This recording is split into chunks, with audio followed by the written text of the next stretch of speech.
Hello बच्चों।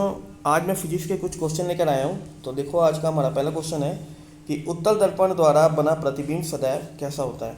तो बच्चों, यहाँ पे उत्तल दर्पण की बात हो रही है, तो इसके द्वारा जो भी प्रतिबिंब बनेगा वह हमेशा सीधा बनेगा और काल्पनिक बनेगा। तो ये होता है बच्चों उत्तल दर्पण का साइज। ठीक है, इसका एक तरफ को हमने पॉलिश कर दिया। ठीक है, अंदर वाले भाग को हमने पॉलिश कर दिया। तो ये बच्चों क्या बन जाएगा? उत्तल दर्पण। ये बन गया तुम्हारा उत्तल दर्पण। और अगर इस तरह की का दर्पण है और इसके हमने बाहर वाले भाग को अगर पॉलिश कर दिया तो ये बच्चों बन जाएगा अवतल दर्पण। ठीक है, पर यहाँ पे बात हो रही है उत्तल दर्पण की। तो इसके द्वारा बना प्रतिबिंब सीधा होगा और काल्पनिक होगा। तो यहाँ पे एक डायग्राम हम लेकर आए हैं बच्चों। यहाँ पे ध्यान से देखो, ये पहला, यहाँ पे दो डायग्राम है। तो पहला वाला डायग्राम को ध्यान से देखो। यहाँ पर जो लाइट आ रही है, ठीक है, ये आ रही है अनंत से आ रही है। अनंत से आने के बाद ये लाइट क्या होती है? टकराने के बाद ये वाली लाइन दर्पण के इधर नहीं जा सकती, क्योंकि इसका ये वाला भाग क्या है बच्चों? पॉलिश किया हुआ है, ये वाला भाग। तो इधर नहीं जा पाएगी। तो जो भी लाइन आएगी वो टकरा के, देखो पहली लाइन ऊपर की ओर चल जा रही है, इधर चल जा रही है, दूसरी लाइन टकरा के इधर चल जा रही है।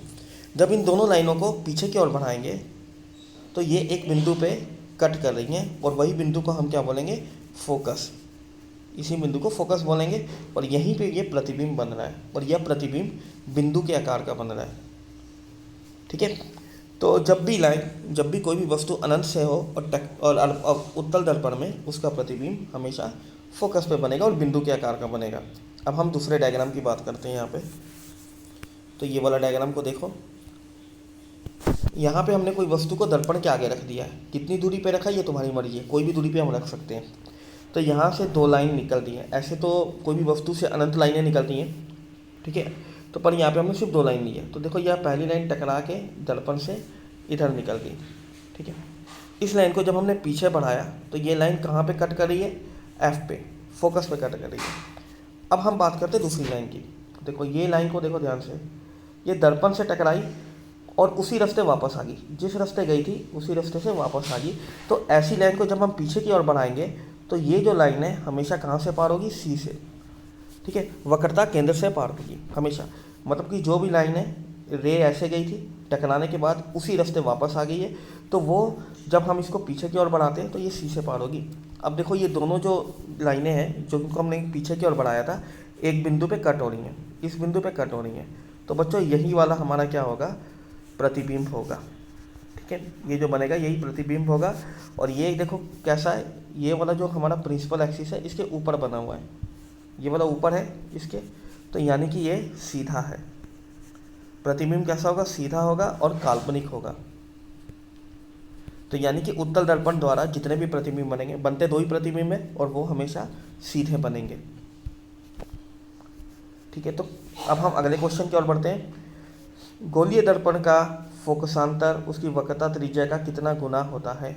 तो यहाँ पे गोलीय दर्पण के फोकसांतर यानी कि F और उसकी वक्रता त्रिज्या यानी R, इन दोनों के बीच में क्या संबंध है वो हमें दिखाना है।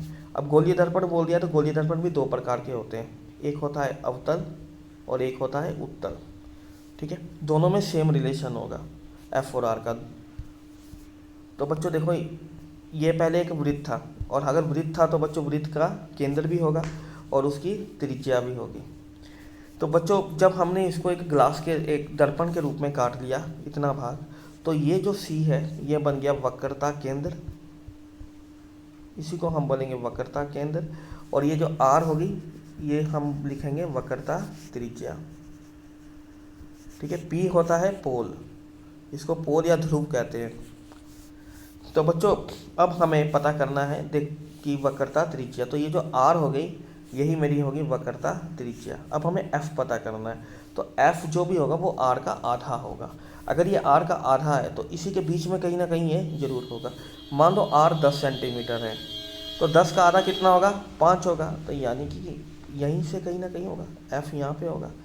और यही दूरी को हम क्या बोलेंगे बच्चों? फोकस दूरी बोलेंगे। और यहाँ से लेके यहाँ तक की दूरी को क्या बोलेंगे? वक्रता त्रिज्या। देख रहे हो ना ये यहाँ पे, ठीक है, ये जो आर है इसी को वक्रता त्रिज्या हम कहते हैं।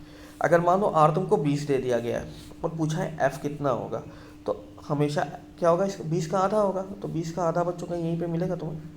ठीक है, तो यही एफ होगा। और ये वाली दूरी क्या होगी? फोकस दूरी होगी। तो हमारा रिलेशन यहाँ पे आ गया F बराबर R/2। R का हमेशा आधा होगा। तो हमारा यहाँ पे उत्तर बच्चों देख लो कौन सा होगा, दूसरा नंबर। फोकसांतर F वक्रता त्रिज्या का आधा होगा। अगले क्वेश्चन की ओर बढ़ते हैं बच्चों। अवतल दर्पण की फोकस दूरी हमेशा क्या होती है? तो बच्चों हमेशा ऋणात्मक होती है। ये बन गया मेरा अवतल दर्पण, ठीक है। तो बच्चों अवतल दर्पण के इधर में ये फोकस होता है और ये होता है C, ये वाली दूरी होती है R, ठीक है। तो बच्चों जो F होगा यानी कि जो फोकस दूरी होगी यहाँ से यहाँ तक, वो हमेशा ऋणात्मक होती है, और जो R होगी वक्रता त्रिज्या, ये भी क्या होती है, माइनस में होती है, ठीक है। और रही बात इसकी उत्तल दर्पण की, तो उत्तल दर्पण का भी हम देख लेते हैं। उत्तल दर्पण में जो फोकस दूरी और जो R होती है वो हमेशा प्लस में होती है, ये भी प्लस में, ये भी प्लस में। पर अवतल दर्पण में जो F होती है वो हमेशा माइनस में होती है, R है वो भी माइनस में होती है।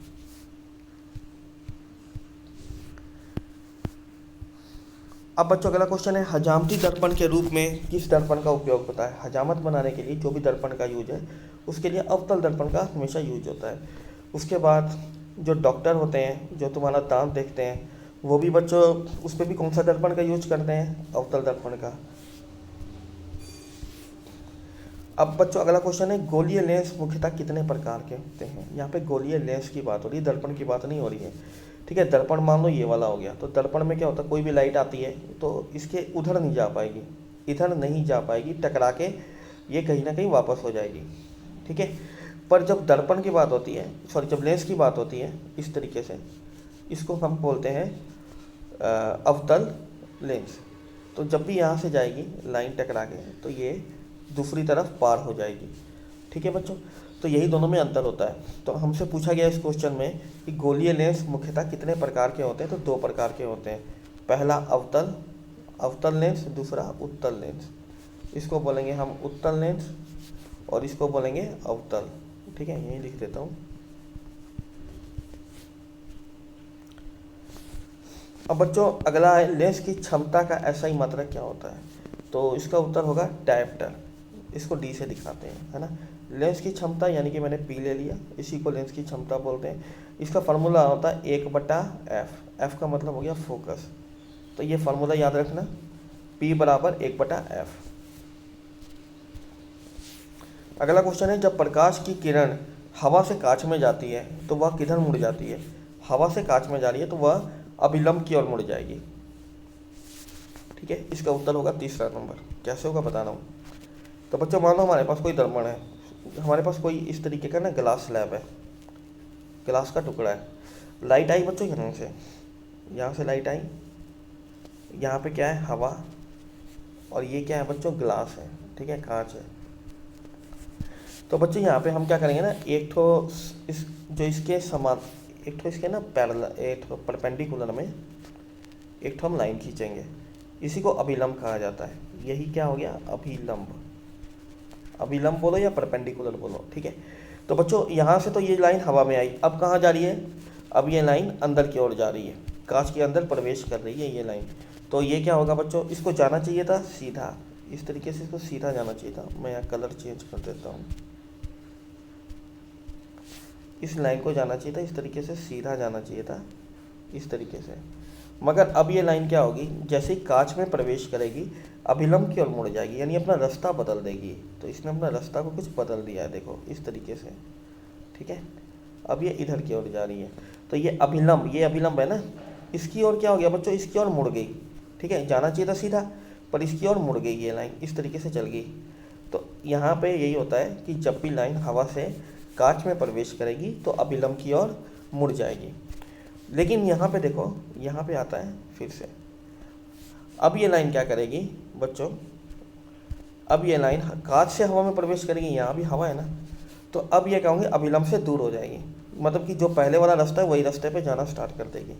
तो यहाँ पे अभिलंब से दूर होगी।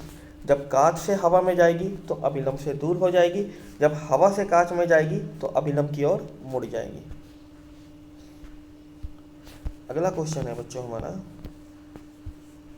गोलीय दर्पण में फोकस दूरी और वक्रता त्रिज्या के बीच क्या संबंध है? तो हमने अभी पढ़ा था कि F बराबर क्या होता है, R/2।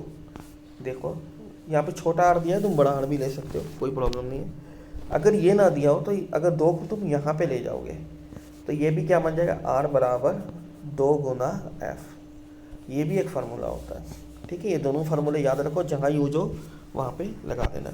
जैसे ये वाला दिया है R बराबर F, तो ये गलत है। अगर यहाँ पे 2 लगा होता इसके आगे में तो ये सही होता। अब अगले क्वेश्चन की ओर हम बढ़ते हैं। अवतल दर्पण से परावर्तन के बाद किरणें किस बिंदु से होकर गुजरेंगी? तो अवतल दर्पण है, परावर्तन भी हो रहा है, किरण किस बिंदु से होकर गुजरेंगी? तो ये अवतल दर्पण हो गया है। जो भी किरणें आएंगी वो इससे टकरा के एक बिंदु से गुजरेंगी और उस बिंदु को हम क्या कहते हैं, फोकस, ठीक है, यानी कि दूसरा नंबर होगा। नीचे में भी एक डायग्राम दिया है, इससे बताता हूँ। देखो बच्चों, ये वस्तु जो है अनंत पे रखी गई है, अनंत पे, इन्फिनिटी पे। यहाँ से लाइट रे आ रही है, देखो ये पहली लाइन आई, ये टकरा के, ये जो दर्पण है ये अवतल दर्पण है, टकरा के बच्चों ये पार हुई F से। दूसरी लाइन भी आई, ये भी टकरा के एक बिंदु से पार हुई, यानी कि F से। तो दोनों लाइनें टकरा के कहाँ से पार हो रही है, F से। और F क्या है, फोकस, ठीक है बच्चों। तो जब भी लाइन, कोई भी रे है, अनंत से आएंगी तो टकराने के बाद फोकस से गुजरेंगी। अगला क्वेश्चन है, किसी दर्पण से वस्तु को कहीं भी रखने से, देखो यहाँ पे वस्तु को कहीं भी रखने से वस्तु के बराबर आकार का सीधा, ये जो वर्ड है सीधा प्रतिबिंब बनता है।